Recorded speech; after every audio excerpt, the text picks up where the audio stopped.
الله الرحمن الرحيم. فاتحة.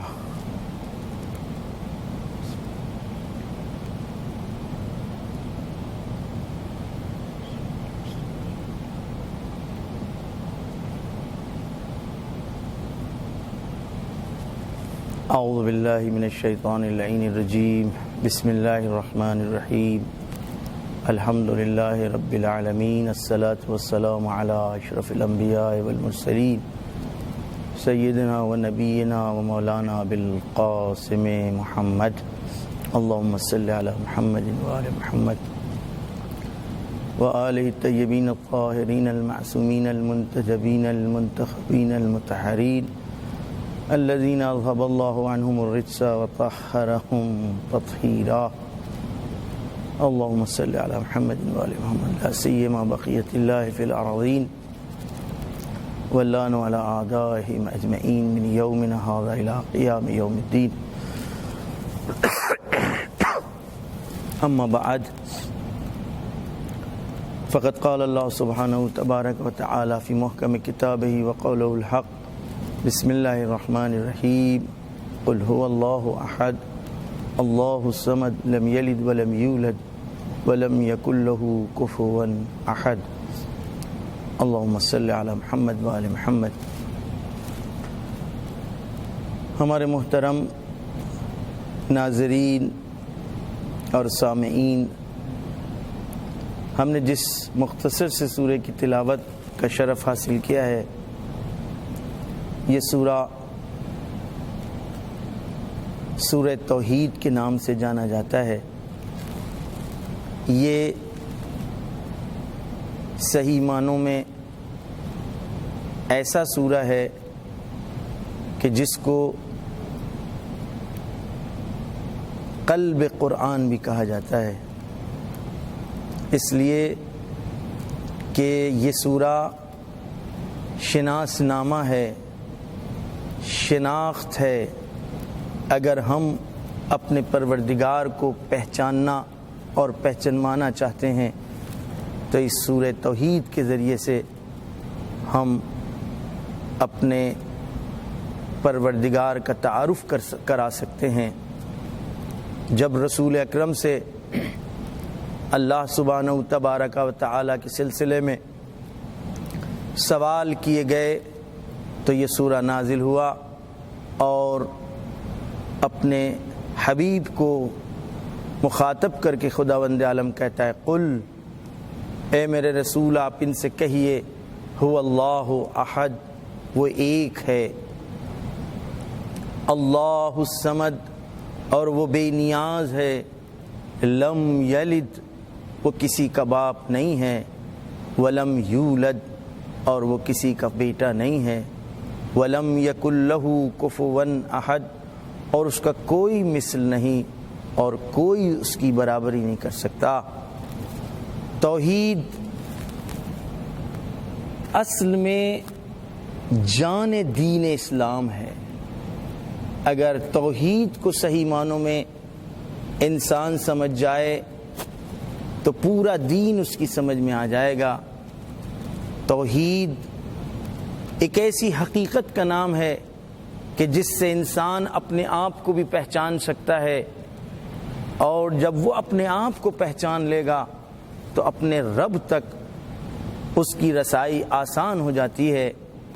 علی ابن ابی طالب علیہ السلام اس سلسلے میں ارشاد فرماتے ہیں، من عرف نفسہ فقد عرف ربہ، جس نے اپنے آپ کو پہچانا اس نے اپنے رب کو پہچان لیا. توحید یعنی انسان تین اساسی سوالوں کا جواب ڈھونڈ لے، وہ کہاں سے آیا ہے اور اس کو کہاں جانا ہے، اور جہاں وہ زندگی کر رہا ہے اس کو کیسے زندگی کرنا ہے. کہاں سے آیا ہے یعنی مبدا، کہاں جانا ہے یعنی معاد، اور جہاں وہ زندگی گزار رہا ہے اگر اس کو پہچان لے اور کیوں اس کو اس زندگی کیوں اس دنیا میں خداوند عالم نے اس کو بھیجا ہے، اور اس کے اعتبار سے اگر سوالوں کا جواب ڈھونڈ لے تو پھر رسالت اور امامت خود بخود واضح اور روشن ہو جاتی ہے۔ صحیح معنوں میں توحید یعنی عدل الہی کا اقرار۔ اگر توحید صحیح انسان سمجھ گیا تو توحید کے ذریعے رسالت سمجھ سکتا ہے۔ اگر خداوند عالم تک اس کی شناخت کے اس کے لیے دروازے کھل گئے عقل و شعور و ادراک کے، تو وہ یہ سمجھ سکتا ہے وہ عدم محض ہے، وہ واجب مطلق ہے۔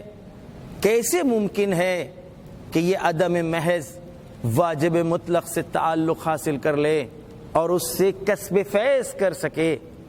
لہذا خدائے وحدہ لا شریک کی ذات نے اس عدم محض کو امکان میں تبدیل کیا اور ممکن الوجود بنا کر لباس وجود پہنایا، اور اس کے بعد اس ممکن اور اس واجب کے درمیان ایک ایسے محکم رابطوں کو اس نے خلق کیا کہ جن کو وسیلہ فیض کہہ سکتے ہیں اور کہتے ہیں۔ وہ کون ہیں؟ وہ یا رسول ہوگا یا امام ہوگا جو ولی اللہ ہے، یعنی ممکن الوجود اور واجب الوجود کے درمیان ایک ایسا محکم رابطہ کہ جو ممکن الوجود کے درمیان ان کی شکل و لباس میں زندگی گزار رہا ہے، لیکن واجب الوجود سے اس کا ایسا محکم رابطہ ہے کہ ادھر سے فیوضات کو حاصل کرتا ہے اور ممکنات تک پہنچاتا ہے۔ یہیں سے انسان سمجھ سکتا ہے کہ اس کے اور اس کے خالق کے درمیان کچھ ایسے وسائل کا ہونا ضروری ہے کہ جس کو ہم رسول کے نام سے جانتے ہیں، اور رسول کے بعد امام اور پھر سلسلہ امامت ہے۔ اگر توحید اس کی سمجھ میں آ گئی تو پھر معاد کا سوال خود بخود اس کے لیے واضح اور روشن ہو جائے گا۔ اس کو کسی نے بھیجا ہے، کہاں سے آیا ہے؟ اگر کسی نے بھیجا اور ایسے ہی بھیجا ہے کہ اب دوبارہ بازگشت نہیں ہے، کوئی سوال جواب نہیں ہے، تو پھر یہ ہمارا بھیجنا اور خلق کرنا عبث ہو جائے گا۔ لہٰذا وہ حکیم مطلق ہے۔ حکیم مطلق نے ہم کو خلق کیا، خلق کرنے کے بعد ہم کو جب اس کی بارگاہ میں جانا ہے تو پھر ہم سے سوال بھی ہوں گے۔ کیوں؟ اس لیے کہ جس مقصد کے لیے اس دنیا میں بھیجا ہے اس مقصد کے اعتبار سے ہم نے زندگی گزاری کہ نہیں گزاری، اسی اعتبار سے ہمیں سزا اور جزا ملے گی۔ یہاں سے معاد کا مرحلہ روشن و واضح ہو جاتا ہے۔ توحید یعنی وہ وحدہ لا شریک تمام کمالات کا مالک ہے، تمام صفات جمالیہ اور جلالیہ اس میں پائی جاتی ہیں۔ اگر صفات جمالیہ اور جلالیہ پائی جا رہی ہیں تو عدل الہی خود بخود واضح اور روشن ہو جاتا ہے۔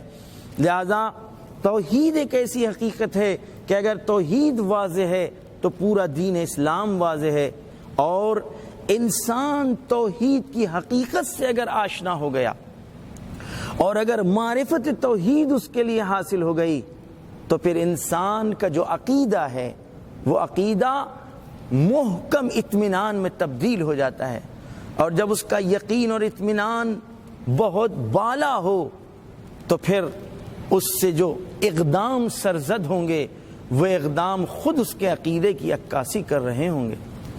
یہی وجہ ہے کہ تمام انبیاء الہی کا جو بعثت کا مقصد قرآن بیان کر رہا ہے وہ پیغام توحید کو عام کرنا ہے۔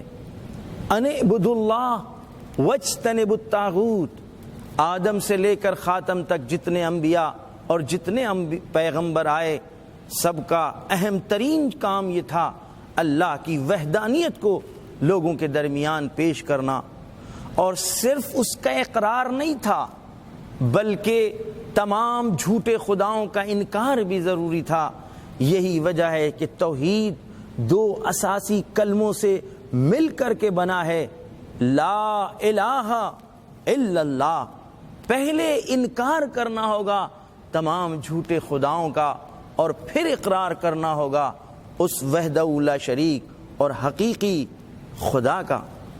جناب آدم سے لے کر جناب خاتم تک سب نے کفر و شرک کے مقابل میں جو لڑائی لڑی، وہ لڑائی کا جو لب لباب ہے وہ یہی پہلے جھوٹے خداؤں کا انکار کیا ہے، فرعون کے مقابل میں فرعونیت کا انکار، نمرود کے مقابل میں نمرودیت کا انکار، اور پھر آئے آخری نبی کے دور میں کہ جب لوگوں نے اپنے گھروں میں جھوٹے خدائے بنا رکھے تھے اور اپنے ہاتھوں سے تراش کر کے ان کے آگے وہ سجدہ ریز ہوتے تھے، تو سب سے پہلا جو اعلان تھا ختم المرتبت کا وہ یہی تھا، قولوا لا الہ الا اللہ فتفلحوا، آؤ تم سب کے سب انکار کرو کہ کوئی خدا نہیں لائق پرستش ہے تو سوائے اس وحدہ لا شریک کے کوئی اور نہیں ہے۔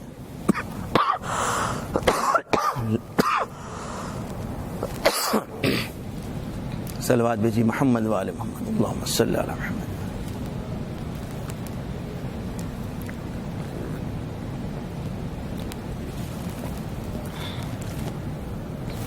لہذا آپ دیکھیں کہ توحید دو انکار اور اقرار کے مجموعے کا نام ہے۔ پہلے انکار کرنا ہوگا، پھر اقرار کرنا ہوگا۔ یہی وہ فلسفہ تھا کہ جس فلسفے کو تمام انبیاء نے پیش کیا۔ رسول اکرم جب آئے، وگرنہ آپ جانتے ہیں کہ جو لوگ 365 خداؤں کو مان رہے تھے ان کے لیے 366واں ماننا کوئی بڑی بات نہیں تھی، اور یہی چیز پیش کی آ کر رسول کی خدمت میں وہ لوگ آئے اور آ کے کیا کہتے ہیں اے محمد، آپ ہمارے خداؤں کا انکار کیوں کرتے ہیں، ہمارے خداؤں کو جھوٹا کیوں کہہ رہے ہیں، اور ہم آپ کے خدا کو بھی مانتے ہیں۔ رسول اکرم کا جو جواب تھا وہ یہ نہیں، پہلے تمہیں انکار کرنا ہوگا، پہلے تمہیں ان جھوٹے خداؤں کو نکالنا ہوگا، توڑنا ہوگا۔ لا تسکن فی قلب المؤمن، تم اپنے مومن کے قلب میں اللہ کے علاوہ کسی اور کو جگہ نہیں ہے۔ خطاب کیا جا رہا ہے حدیث میں، لا تسکن فی قلبک الا اللہ، خدا کے علاوہ کسی اور کو اپنے دل میں جگہ نہ دو۔ اور معاشرے میں ان دونوں چیزوں کا ہونا بہت ضروری ہے کہ جس چیز کی پرورش تمام انبیاء نے کی تھی کہ پہلے جھوٹ کا انکار ہوگا اور پھر سچ کا اقرار کرنا ہوگا۔ وگرنہ آپ جانتے ہیں عام طور سے لوگوں میں فطرتاً سچ کے مقابل میں جھکاؤ ہوتا ہے، لیکن جھوٹ کے انکار کی جرت نہیں ہوتی۔ اور یہی وہ چیز تھی کہ جو خداوند عالم نے اپنے انبیاء، رسل اور پیغمبروں کے ذریعے سے پیش کرنا چاہیے اور بتایا کہ نہیں، تم اس طریقے سے کامل نہیں ہو سکتے ہو جب تک تمہارے اپنے دل سے ہوا و ہوس پرستی، دنیا اور دنیا کی لالچوں کو دل سے نکال نہیں دیا، اس وقت تک تم خدا کی صحیح طریقے سے محبت حاصل نہیں کر سکتے اور خدا کا اقرار نہیں کر سکتے۔ لہذا ہمارے تمام انبیاء 1,24,000 پیغمبروں کا جو کام تھا وہ صحیح معنوں میں حقیقی توحید کو پیش کرنا تھا۔ توحید کے مراحل ہیں، توحید کا ایک نصاب ہے۔ توحید کے نصاب کو ایک مسلمان ہونے کے ناطے اگر کوئی چاہتا ہے دائرہ اسلام میں وارد ہو اور اسلام کے پورے نصاب کے اوپر کھرا اترے تو اس کو نصاب توحید کو پورا کرنا ہوگا۔ نصاب توحید کیا ہے؟ یعنی خالق کو ایک ماننا۔ نصاب توحید کیا ہے؟ دوسرا مرحلہ، یعنی جس نے ہم کو خلق کیا ہے اس نے ہم کو ایسے ہی نہیں چھوڑ دیا ہے بلکہ وہ ہمارا رب بھی ہے۔ اس نے ربوبیت کا کام بھی اپنے ذمے لے رکھا ہے، اور صرف ربوبیت تکوینی کا کام نہیں بلکہ ربوبیت تشریعی کا بھی کام اسی کے ذمے ہے اور اس نے اپنے اوپر رکھا ہوا ہے۔ یعنی وہی ہمیں قانون بھی دے گا، وہی ہمیں شریعت دے گا، وہی ہمیں چلنے کا طریقہ بتائے گا، ہمیں اسی کی ہاں سننا ہوگی اور اسی سے نہیں سننا ہوگی۔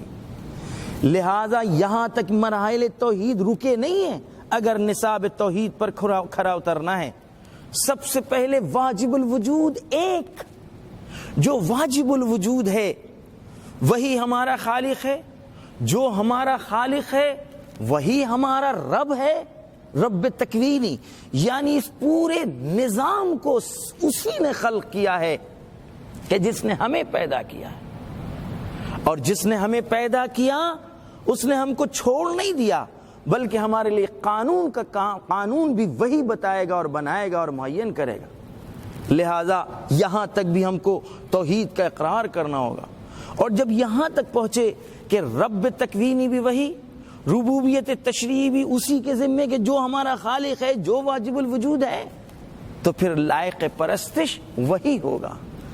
ہم اپنی جبین کو صرف اسی کے آگے جھکائیں گے جس کو توحید در عبادت کہتے ہیں، یعنی عبادت میں بھی ہم کو اسی ایک کی عبادت کرنا ہوگی۔ یہ نصاب توحید ہے، لیکن کمال توحید کے مرحلے باقی ہیں۔ وہ کیا ہے؟ توحید در امید، توحید در رجا، توحید در خوف۔ ہمیں کسی سے ڈرنا نہیں ہے سوائے اس کے، ہمیں کسی سے امید نہیں لگانا ہے سوائے اس سے، ہمیں کسی سے کوئی رجا نہیں ہے سوائے اس سے، ہمیں اگر مدد چاہیے تو سوائے اس سے۔ ایاک نعبد و ایاک نستعین۔ اور یہ تمام مراحل توحید کو اگر آپ کو ایک جگہ دیکھنا ہے تو وہ سرزمین کربلا ہے۔ کربلا کی سرزمین پر آئیں اور یہاں پر آ کر کے دیکھیں کہ جن کو امام حسین علیہ السلام نے اپنے ساتھ جمع کیا تھا، وہ سب کے سب کس طریقے سے محوریت توحید کے اوپر انہوں نے اپنے آپ کو جمع کیا ہوا تھا۔ وہ طواف کر رہے تھے تو اس مظہر توحید کے ارد گرد طواف کر رہے تھے، جو صفات الہی کا مظہر تھا، جو ولایت الہی کا مظہر تھا، جس کو خداوند عالم کی طرف سے ولایت ملی تھی امامت کی شکل میں۔ یہاں پر تمام توحید کے جلوے آپ کو نظر آتے ہیں۔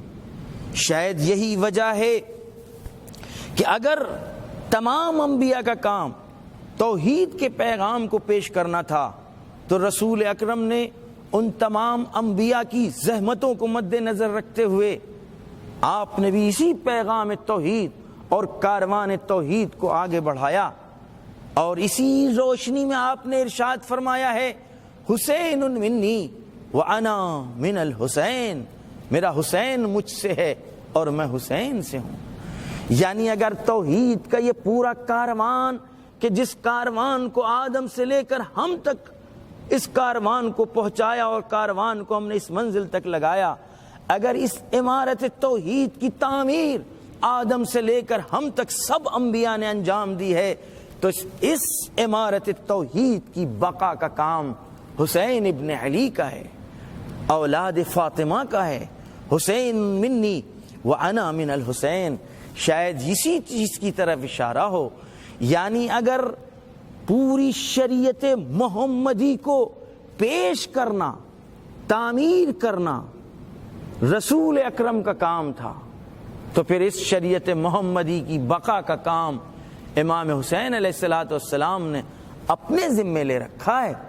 یہی وجہ ہے کہ امام حسین علیہ السلام کو جس وقت یزید کی طرف سے اس بات کا مطالبہ آتا ہے کہ امام حسین سے تم بیعت لو، تو امام حسین کو معلوم، علیہ السلام کو معلوم تھا کہ آج یزید کی طرف سے بیعت کا مطالبہ ہم سے نہیں ہے، بلکہ آدم سے ہے شیطان کا مطالبہ، بلکہ نوح سے ہے اس زمانے کے کفار و مشرکین کا مطالبہ، بلکہ ابراہیم سے نمرود کا مطالبہ ہے، جناب موسیٰ سے فرعون کا مطالبہ ہے۔ لہذا امام حسین علیہ السلام نے انکار بیعت صرف اپنی جانب سے نہیں کیا تھا، کیونکہ امام حسین علیہ السلام آدم کے بھی نمائندے تھے، ابراہیم کے بھی نمائندے تھے، نوح کے بھی نمائندے تھے، موسیٰ کے بھی نمائندے تھے، یعقوب و یوسف کے بھی نمائندہ تھے، حضرت عیسیٰ علیہ السلام کے بھی نمائندہ تھے۔ لہٰذا امام حسین علیہ السلام نے اپنے ہاتھ کی اہمیت کو پوری طرح سمجھ لیا تھا۔ آج بعض ناسمجھ لوگ اس طرح کا شبہ ایجاد کرتے ہیں کہ امام حسین علیہ السلام کی ضد تھی، یہ ضد کا نتیجہ تھا کہ انہوں نے اپنے پورے گھر والوں کو کٹوا دیا، ننھے بچوں کو کٹوا دیا، اپنے گھر کی عورتوں کو اسیر بنوا دیا۔ نہیں میرے عزیز دوستوں، ہمارے بزرگ علماء نے اس کا جواب اس طریقے سے پیش کیا ہے کہ یہ بتاؤ کہ امام حسین علیہ السلام سے کیوں ضد تھی کہ امام حسین بیعت ضرور کریں؟ سوال کو پلٹ دیا جائے۔ آپ کہتے ہیں ضد تھی، حسین نے بیعت نہیں کی، بیعت کر لیتے تو ان کا پورا گھر و گھر بار بچ جاتا۔ ہم کہتے ہیں کاہے کی ضد تھی کہ حسین بیعت ضرور کریں؟ آخر تمام مدینے کے بڑے بڑے لوگوں نے بیعت کر لی یزید کی، یمن کے لوگوں نے، بصرے کے لوگوں نے، عراق کے لوگوں نے، مکے کے لوگوں نے، سب نے بیعت کر لی ہے، تو پھر اصرار کاہے کا ہے کہ حسین ضرور بیعت کریں؟ اس کا مطلب یزید تخت سلطنت پر بیٹھنے کے بعد خوب اچھی طرح سمجھ رہا تھا اگر آج حسین نے بیعت کر لی تو گویا آدم نے بیعت کر لی اپنے زمانے کے باطل کے سامنے۔ اگر آج حسین نے بیعت کر لی ہمارے ہاتھوں پر تو اس کا مطلب نمرود کے ہاتھوں پر ابراہیم کی بیعت ہے، فرعون کے ہاتھوں پر موسیٰ کی بیعت ہے۔ تو میں تو کہتا ہوں یعنی یہ ہمارے علماء کا جواب ہے کہ یزید باطل ہو کر حسین کے ہاتھ کی اہمیت کو سمجھتا تھا، حسین حق ہو کر اپنے ہاتھ کی اہمیت اور عظمت کو نہیں سمجھیں گے کہ یہ میرا ہاتھ تنہا ہاتھ نہیں ہے، بلکہ میرے ہاتھ کی شانے کے اوپر میرے نانا کا ہاتھ ہے کہ جس ہاتھ کو 1,23,999 پیغمبروں نے ہاتھ پر ہاتھ رکھا ہے۔ اے میرے نبی، اے محمد، آج تمام زحمات آپ کے سپرد ہم نے کر دیں، تو پھر رسول اکرم نے بھی اس پوری انبیاء الہی کی زحمات کو امام حسین علیہ السلام کے حوالے کر دیا۔ لہذا امام حسین نے انکار بیعت کر کے بتا دیا کہ اگر توحید حقیقی چاہیے ہے تو آؤ مجھ سے لو، ہم تم کو بتائیں گے۔ نمازوں سے توحید سمجھ میں نہیں آ سکتی، روزوں سے توحید سمجھ میں نہیں آ سکتی، حج میں مجمع کے کثرت سے توحید کی حقیقت سمجھ میں نہیں آئے گی۔ نہ جانے کتنے لوگ تھے حج کرنے والے لوگ، حج میں جمع لوگ تھے، لیکن کیا ان کے حجوں نے اسلام کو بچا لیا؟ لیکن ایک حسین ابن علی تھا جو آدم سے لے کر خاتم تک کا نمائندہ تھا، حق کا نمائندہ تھا، حق تھا، حق کے ساتھ تھا، حق اس کے ساتھ تھا۔ اس نے حج کو چھوڑ کر کے بتایا آج ہمارا حج نہ کرنا حج کو بچائے گا، آج ہمارا انکار حج اصل توحید کو بچائے گا۔ اس لیے کہ آج جو لباس حج میں حاجی کے لباس میں آئے ہیں وہ لوگ ہیں جو حج کے گلے کو گھونٹنا چاہتے ہیں، جو قرآن کو مسخ کرنا چاہتے ہیں، جو اسلام محمدی کو ختم کرنا چاہتے ہیں۔ حسین ابن علی نے اپنے ساتھ ایک چھوٹا سا کاروان لیا، شاید زیارت وارثہ میں اسی کی طرف اشارہ ہو کہ حسین آج تم حسین نہیں بلکہ تم وارث آدم بھی ہو، تم وارث نوح بھی ہو، تم وارث ابراہیم بھی ہو، تم وارث موسیٰ بھی ہو، تم وارث عیسیٰ بھی ہو۔ یہی وجہ ہے کہ چھٹے امام ارشاد فرماتے ہیں جب خطاب کرو میرے جد حسین کو تو اس طرح کرو، کہو السلام علیکہ یا وارثہ آدم صفوت اللہ، السلام علیکہ یا وارثہ نوح نبی اللہ، السلام علیکہ یا وارثہ ابراہیم خلیل اللہ، السلام علیکہ یا وارثہ موسیٰ کلیم اللہ، السلام علیکہ یا وارثہ عیسیٰ روح اللہ۔ امام حسین علیہ السلام ہیں کہ جنہوں نے تمام توحیدی جلووں کو ایک ساتھ ایک تپتے ہوئے میدان میں ایک دوپہریہ میں پیش کر دیا۔ حسین تنہا نہیں تھے، حسین جن کو بھی اپنے ساتھ لے کر کے آئے تھے سب کے سب حقیقت توحید پر اس طریقے سے نائل ہو چکے تھے کہ اگر جوان بیٹا علی اکبر ہے، اس نے سنا جب خواب میں ایک مرتبہ آنکھ کھولی تو جناب امام حسین علیہ السلام کی زبان کے اوپر جملے تھے انا للہ و انا الیہ راجعون۔ علی اکبر علیہ السلام نے سوال کر لیا بابا جان یہ کلمات کیسے؟ کہا ہاں میرے بیٹا میں نے خواب میں دیکھا کہ ایسا کوئی آواز دے رہا ہے کہ یہ قافلہ موت کی طرف بڑھ رہا ہے۔ علی اکبر علیہ السلام سوال کرتے ہیں اے بابا جان کیا ہم حق پر نہیں ہیں؟ امام فرماتے ہیں بابا اے میرے لال نام نحن علی الحق، ہاں ہم حق پر ہیں۔ علی اکبر کی زبانی وہی جملے نکلے جو دادا نے میدان صفین میں پیش کیے تھے۔ فرماتے بابا پھر مجھ کو کس بات کا خوف ہے کہ موت ہم پر آ جائے یا ہم موت پر جا پڑیں اگر ہم حق پر ہیں۔ یہ علی اکبر جیسا جوان تھا، ایک طرف قاسم ہے، 13 سال کا قاسم ہے، ایک جس وقت شہادت کی شہیدوں کی فہرست بیان کی جا رہی تھی، جناب قاسم آگے بڑھتے ہیں، اے میرے چچا جان کیا میرا نام بھی ہے؟ جناب امام حسین علیہ السلام فرماتے ہیں میرے لال پہلے یہ بتاؤ کہ تمہارے نزدیک موت کا مزہ کیسا ہے؟ جناب قاسم ارشاد فرماتے ہیں الموت تو عندی احلی من العسل، اے چچا جان میرے نزدیک موت کا مزہ شہد سے زیادہ شیرین ہے۔ یہ وہ لوگ ہیں جنہوں نے حقیقت توحید کو سمجھا ہے، جنہوں نے اپنے آپ کو فنا کر دیا ہے ذات خدا میں۔ یہ سارے کربلا میں جتنے جمع ہوئے تھے ان سب نے اپنے آپ کو فنا کیا تھا ولی خدا کی ذات میں، اور وہ ولی خدا تھا کہ جس نے اپنے آپ کو فنا کیا تھا اللہ کی ذات میں۔ اب یہاں خود ہی نہیں ہے، یہاں آپ کو اپنے آپ کو کوئی نہیں دیکھ رہا ہے۔ جناب قاسم ارشاد فرماتے ہیں موت کا مزہ ہمارے نزدیک شہد سے زیادہ شیرین ہے۔ آئیے یہ تو بنی ہاشم کے جوان تھے، بنی ہاشم کے بچے کو دیکھیں، مشہور ہے، ذاکرین پڑھتے ہیں کہ جس وقت جناب علی اصغر کے گلے کے اوپر ہرملہ کا تیر لگا ہے تو جناب علی اصغر نے مسکرا کر تیر کا استقبال کیا تھا۔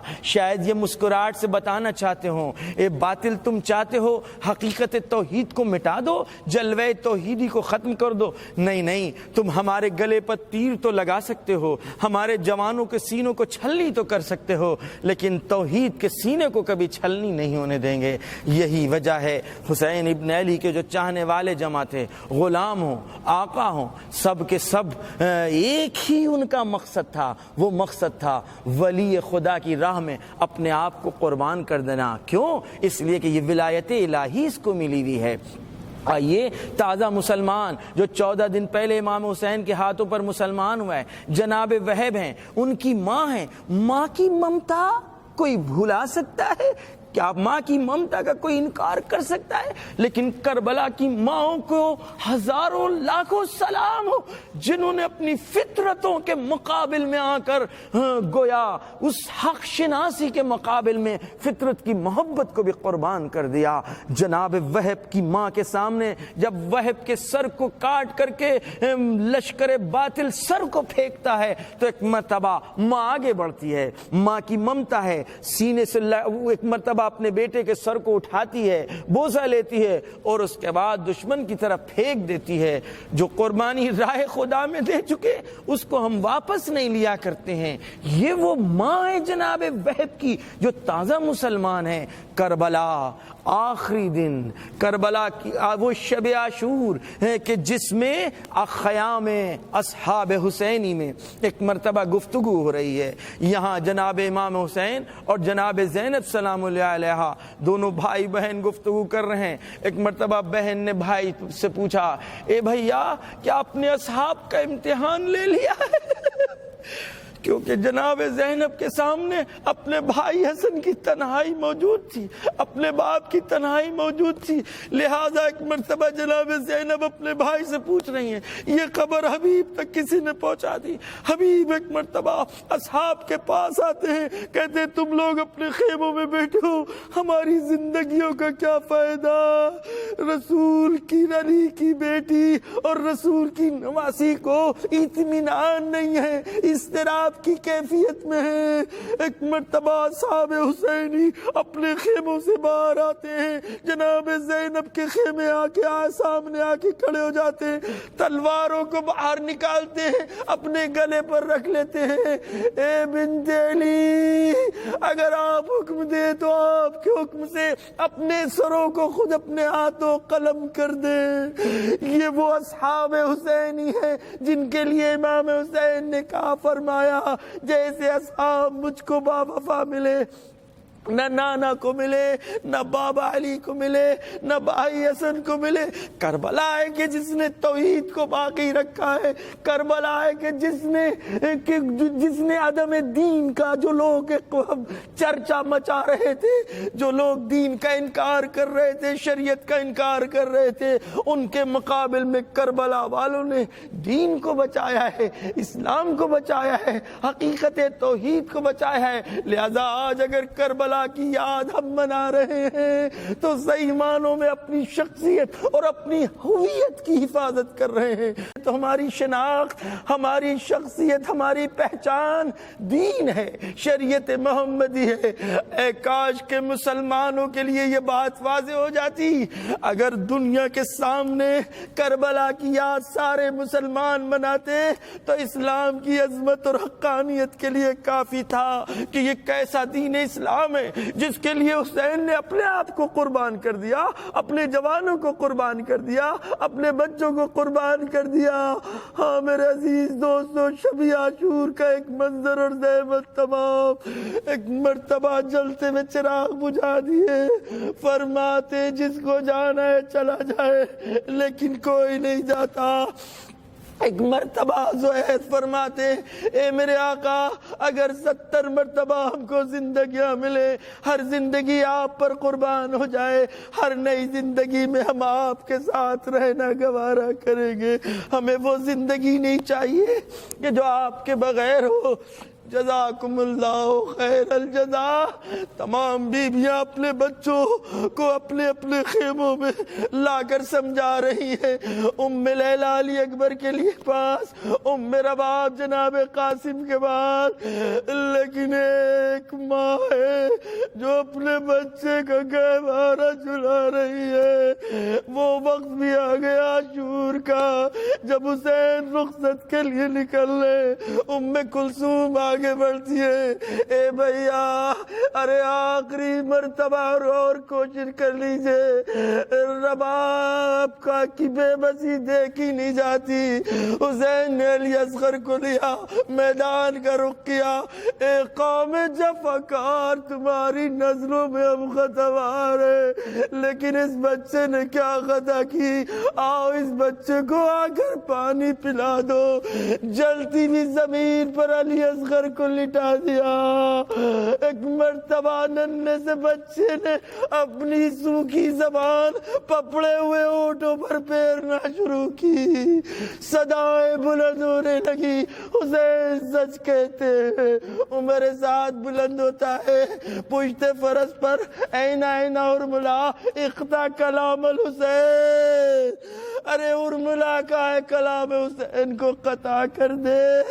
بس ادھر تیر ارملا چلا، علی اصغر کے گلے پر لگا، حسین کا بازو چھنا، امام نے اصغر کا خون لیا، اپنے چہرے پر ملا اور اس کے بعد خیمے کا رخ کیا۔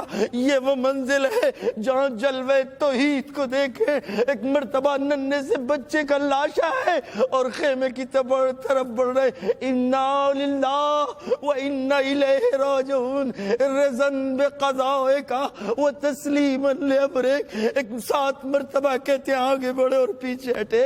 ارے وہ ماں کیسی دیکھے گی جس نے بچوں کو پانی کے لیے بھیجا تھا؟ ایک مرتبہ منزل تک پہنچے، ارے کہتے جیسے ہی در خیمہ پر پہنچے، جیسے سکینہ انتظار کر رہی تھی، اے بابا بھیا کو پانی پلانے گئے، اے بابا بھیا کو پانی پلا لے۔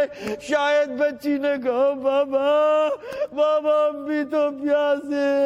بس حسین نے اپنی ابا کا دامن ہٹایا، غضب ہو گیا۔ بہن کے ساتھ ساتھ ماں نے بھی دیکھا حسین کی خاموشی۔ ایک مرتبہ رباب کی زبان سے جملے نکلے، یا بنیا امثلک ینر، کیا تمہارے جیسے بچوں کو بھی اس دیار میں نہر کیا۔ الا لعنت اللہ علی قوم الظالمین وسيعلم الذين ظلموا أي منقلب ينقلبون۔